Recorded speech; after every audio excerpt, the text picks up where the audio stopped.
the Moneyweb Crypto Podcast, where we discuss all things crypto related. Your host, Kieran Ryan. There's an eerie feeling of calm before the storm in the crypto markets. Bitcoin has been range-bound for most of the year, repeatedly testing and bouncing from $54,000. It is yet to make a decisive move in either direction.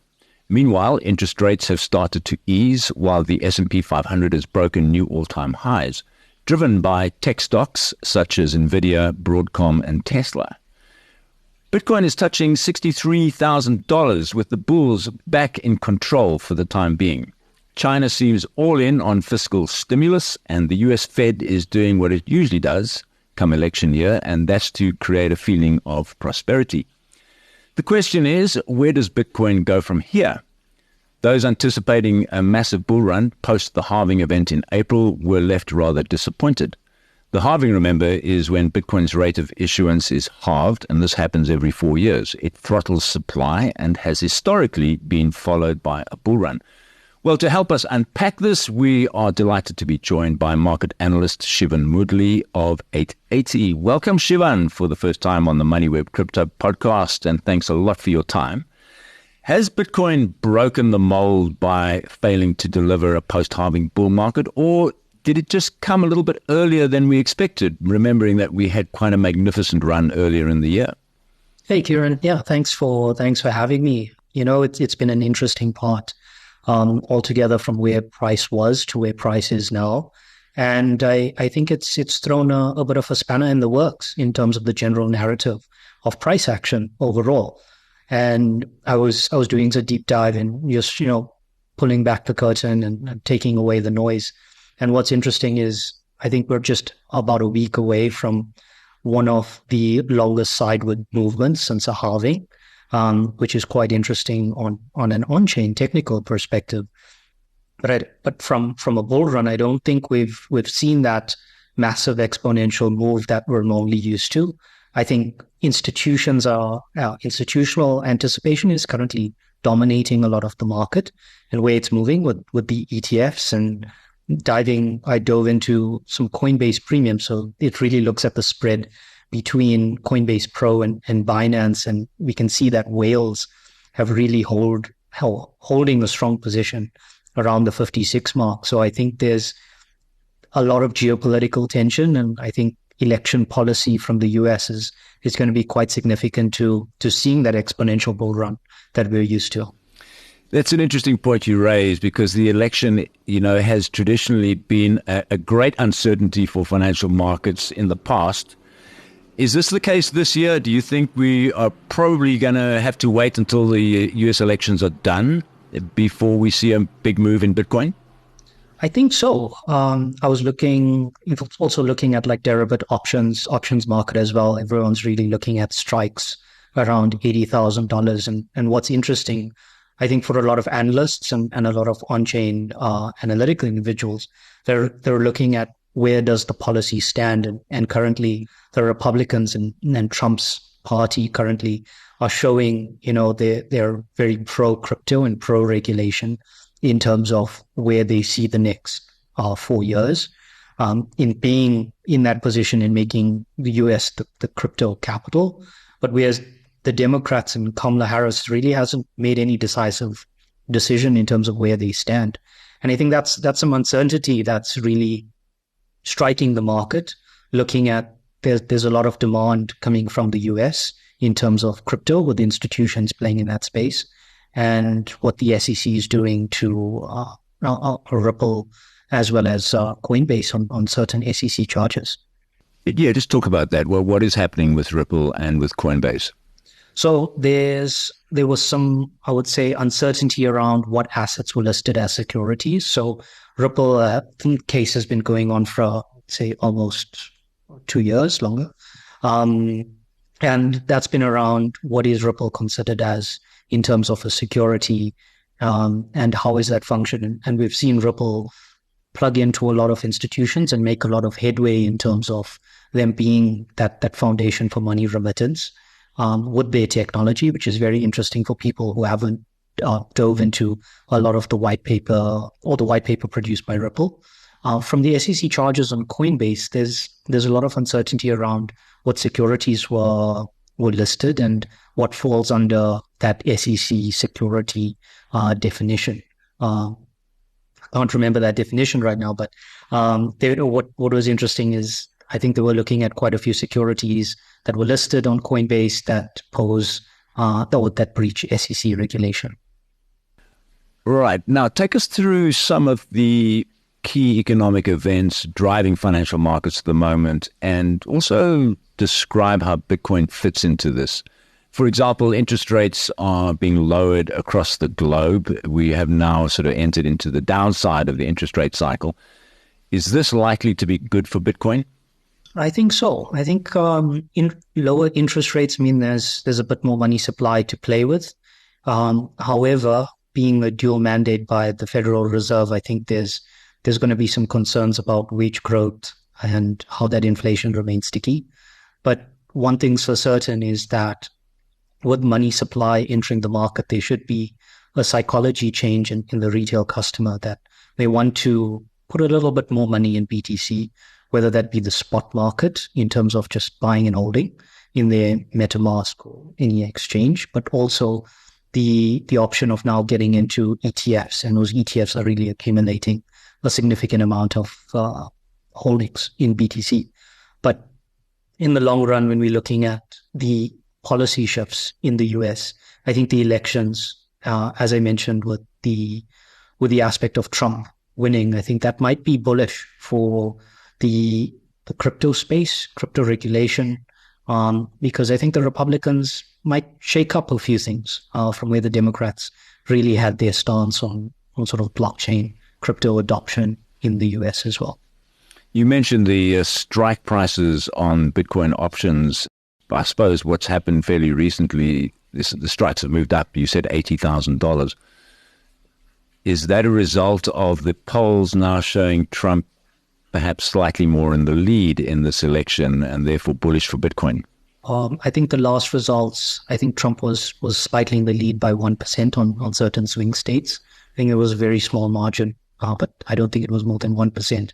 And I think that anticipation has really all the crypto firms that are trying to lobby and spend some money have really pushed a lot of capital into the Republican side, particularly with Trump mentioning a lot of that crypto flow.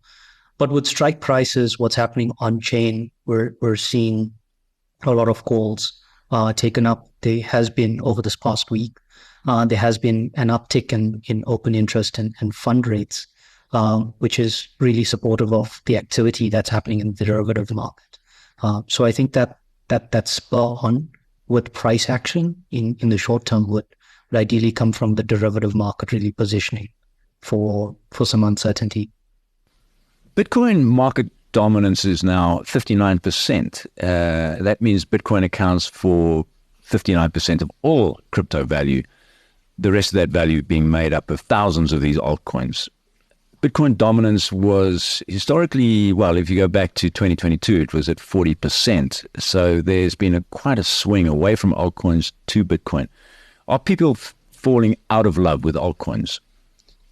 That's a good question. I think altcoins there's two parts of altcoins now. I think there's altcoins in use case and altcoins and meme coins, because a lot of the meme coins are sort of in that altcoin space.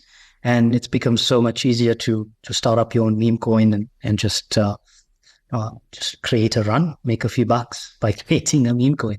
But what's interesting is there's a lot of use case coins that still exist. And I think while we've seen that there's a bull run first, and then it sort of trickles down into altcoins, and then altcoins start to run in that space, I don't think the love of altcoins have gone away. I think the dominant players such as like Ethereum and Solana, being those altcoins to Bitcoin, have seen a lot of traction, particularly with the activity from Solana opening its doors to a lot of meme coin development. But if we step back and look at how altcoins are actually positioning, there's a lot of technology in those protocols and blockchains that have significant use cases, and pilots are ongoing with larger institutions I think the ICP network was something that caught my eye recently with the Olympus update. And that's looking at a lot of integrations, whereas you have the guys like Chainlink or altcoin as well, and have started testing with a lot of institutions on like letter of credits and other financial instruments. So I don't think the love has fallen out. I think the guys that are playing the altcoin space are playing the quick speculative meme coin, and they're playing the 10-year horizon with use case adoption. It's interesting to note that MicroStrategy, its share price more than quadrupled over the course of 2024. Pretty extraordinary story. The reason being it owns more than 250,000 Bitcoin. It's led by CEO Michael Saylor, who's been a huge champion for Bitcoin. And it's seen by the share, is seen by many people as a cheaper Bitcoin ETF than others out there, which of course it is because you don't have the annual management fees that the ETFs would charge. This, however, does seem completely uncorrelated to the Bitcoin price. You know, if their stock is going up fourfold in the course of, 9 months, what is going on with this stock? Why is this shooting up like that? I think Michael Saylor is a trailblazer in his own right in terms of making these bold calls. But last week, he did mention that he wants the valuation of MicroStrategy to be around about $1 trillion. So even if we just look at it on a basic level, on a maths level, I think the stock is just over $200. And if you're looking to reach that valuation with the shares that are outstanding, it would value their stock at like north of $5,000, which is quite funny because there's so much of uncertainty in terms of how he wants to position. While they're regulated in that ETF space, I think getting to that valuation would be quite tricky, and obviously you need a significant amount of your assets really churning. But on top of that, while trying to reach 1 trillion, he also mentioned that he's looking at a BTC bank. So lots of anticipation in terms of how that would play out. I think as an economist, I'm also interested because actually getting your reserve ratio right in terms of how you're lending and how you're lending and how you're receiving capital back, how that cash is actually churning, I think is going to be interesting. I think there's anticipation for that price rally in terms of what he said. There's still a lot of value to see how this plays out in the long run. I think you're going to have both punters trying to get that price on that anticipation, and some guys really waiting to see how the economics actually play out for him, getting those licenses, fighting the Fed, fighting the SEC in terms of those positions. Yeah, it certainly sounds like he does have a fight on his hands if he wants to start up a Bitcoin bank. Of course, there is a Bitcoin bank, Zappel Bank. They don't do any fractional reserve lending, so they're not really a lending bank at all. It's more like a depository bank for Bitcoin, as I understand it. But Saylor seems more recently to have hinted that he's in favor of leveraging your Bitcoin, and that you would then be able to lend. In other words, introduce fractional reserve lending, which is one of the great criticisms of the fiat banking system. What do you think about that? Is that likely to be a success? I think there's opportunity in the madness. I think in working right, what I'm concerned, and I'm also trying to model the risk, is the volatility and the drawdowns in BTC. I think are gonna create some swings in terms of leveraging that fractional part, and I think that's where it's going to be interesting because you can have. I think that it was a few years ago when there was a bull run, you could stake your BTC and you can buy a car, for example. I'm not sure if that still exists, but we looked at those drawdowns, everyone that had those cars and your BTC that was collateralized, that firm really blew up, I'm sure. So I think there's drawdowns that are going to seem out of the ordinary. But I think if he leverages that in the correct way, particularly using maybe ETFs rather than just the physical spot, I think there might be some value in that in the long run. Yes, but I think I'm also a bit of a skeptic. I'm still to run the numbers in my head to make a decision there. Another story within the crypto space is stable coins, particularly US dollar backed stable coins. 3 of the 20 most valuable cryptos are stable coins. This seems to be a sort of an interesting creeper of a story that came up. Nobody was quite expecting it a few years ago, and yet here we are. Why is this? Why are stable coins doing so well? I think there's a lot happening in the market, particularly with the MiCA regulation that's taken off in the UK and just greater adoption for this money remittance. Just explain what that regulation is. What is that? Sure. The MiCA regulation is a stablecoin regulation introduced within the UK and the European Union, the broadly adopting the stablecoin regulation to regularize the issuance and holding of stablecoins. So we've seen guys like more open banking, BVNK, Revolut holding these USDT, USDC, EuroC levels of reserve, but also Circle has been a prominent player, just making sure that they're regulated in the space. I think European regulation is really stepping in on those levels to streamline this adoption and people using EuroC as a method of transacting. But if we take a step back, these are developed markets. It's a more sophisticated investor. There's people, open banking is more popular, whereas when we start to come down into Africa and how Africa is looking at it, we're seeing massive migration across countries in Africa. And one of the important things is when you use USDT, USDC, it's money without borders. You don't need a formal bank account. You don't need any sort of KYC. You can open a MetaMask account and you can just receive some BTC if someone wants to BTC or USDT. Sorry, if someone wants to pay you. And I think that's where Visa or MasterCard are playing. They're really creating these rails for remittance networks and payment networks. I think has become of an advantage to people that are migrating but also a major risk. I think South Africa is lagging behind in terms of regulating where stablecoin is and these wallets, particularly because I'm sure it's one of the Reserve Bank's biggest fears is USDT becoming more popular within the population of South Africa. People are sort of shifting away from the ZAR because of the volatility. Payments become more easier with dollar denomination, and it really sort of pressures the monetary system. So I think that's a fear. That's a probable fear that the Reserve Bank must have. But I think with more globalization, the USDT currency without borders has really become more prominent as a different player with stablecoins. I mean, there are regulations, exchange control regulations in place in South Africa. One of the big criticisms, of course, from investors, foreign investors in particular, is that we do have these exchange controls making it very laborious to move money across the border.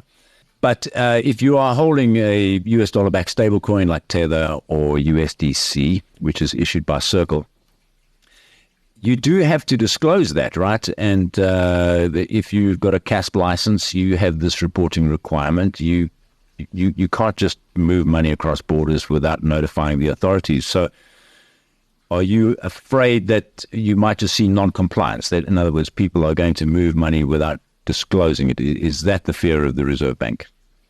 Yeah, I think the exchange control has always been sticky. And I think with the way the investor is sort of becoming more privy to how USDT works and the securities with certain CASP license and with the FSPs with the CASP license, I think the reporting standard falls both on the CASP license to ensure compliance. But while the middle income that's made participate in this cross-border transaction of their wealth, I'm really concerned about the greater volume of individuals that may use mobile money and just choose to have a MetaMask wallet. because every smartphone can just have a MetaMask wallet or a Trust wallet.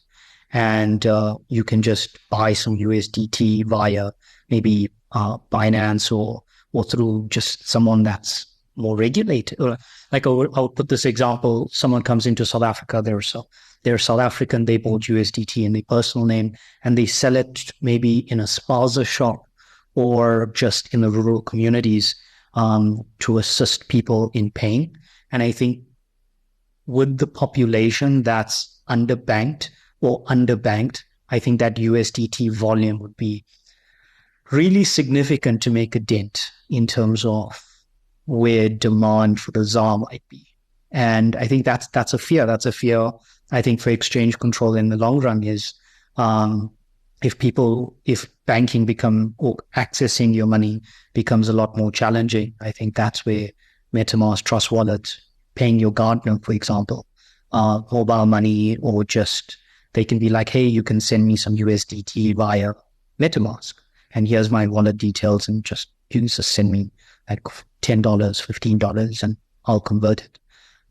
So I think in the long run, the volume game is going to be the challenge. I wouldn't say high net worths. High net worths are going to use KYC'd OTCs and FSPs to manage their wealth, but the majority of South Africa, the income level, the economic group, I think would be quite a significant impact. Final question, Shu, and I know it's hard to make predictions, but maybe you can give us your prediction on where you see Bitcoin within the next 6 or 12 months, up or down. Where do you see it going? Definitely up. I think a Trump win would see price make a new all-time high. I wouldn't be surprised if we go above 80,000. My deviation model shows price on a best case, if all scenarios actually play out, just shy of 95. But I would obviously hedge my bets. But I definitely think with the right policy, I think if Democrats don't come in with some policy and the Republicans win both House and Senate, I think there'll be some real price movement higher. Just a follow-on from that. Do you think Bitcoin and that people are going to be swayed by whether it's Donald Trump or Kamala Harris, their Bitcoin policy or their crypto policy? Is that going to be a decisive factor in this election?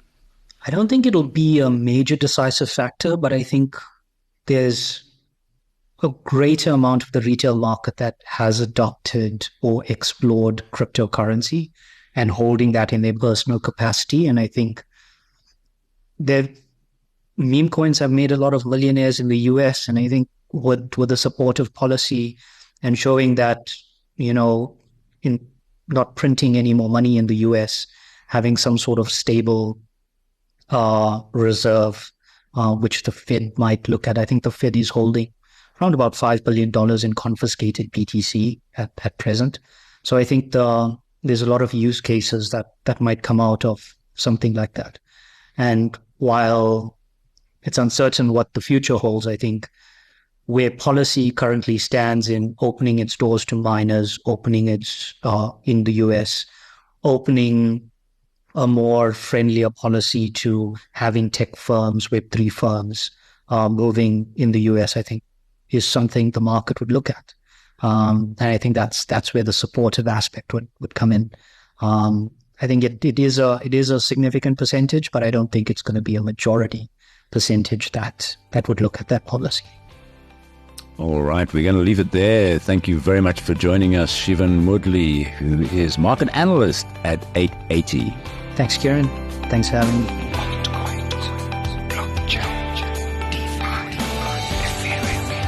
Thanks for listening to the Moneyweb Crypto Podcast, hosted by Kieran Ryan.